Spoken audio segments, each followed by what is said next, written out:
Umqeqeshi weMamelodi Sundowns uManqoba Mnqithi usaphinde washiya ngaphandle uTebogo Mokoena noKhuliso Mudau esikwadini sizobhekana neMbabane Swallows emdlalweni weCAF Champions League. ISundowns inqobe ngofonile emlenzeni wokuqala umzukuzwane wesibili wokuqala weChampions League ngesonto eledlule izokwamukela ompetha baseSwatini eLoftus Versfeld Stadium ngomgqibelo. Lokhu sekuyithuba lesithathu kulandelana laba bobabili bengadlali yize kumenyezelwa ukuthi basesimweni esihle futhi basekhona.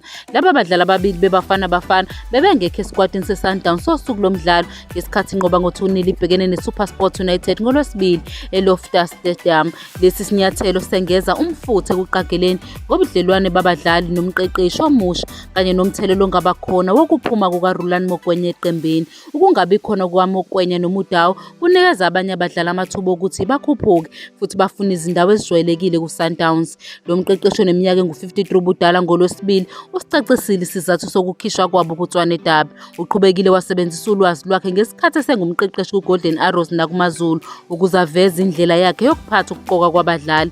Into eyodwa kumele niyazi ukuthi ngiyakwazi ukwenza isinqumo ezomnqamula juqu. Lento yinto eyodwa nje engiziqhenya ngayo, kusho uMnqithi etshela izintatheli. Uma ungabheka abadlali abasezingeni eliphezulu abebehlonishwe emaqenjini amadlule, uma ngithi angiseze ukuthi usiza iClub, ngiyasithatha leso sinqumo bese ngiyanyakaza futhi lokho kuyangisiza kakhulu. Uma ubuyela kuGolden Arrows ubheka ukuthi kwenzakalani kubheka phakathi okwenzeka kuPhere kuMaZulu FC, bonke laba badlali babe nomthelelo omkhulu kulawo maqembu, uchaza lo mqeqeshi osemkantshubomvu.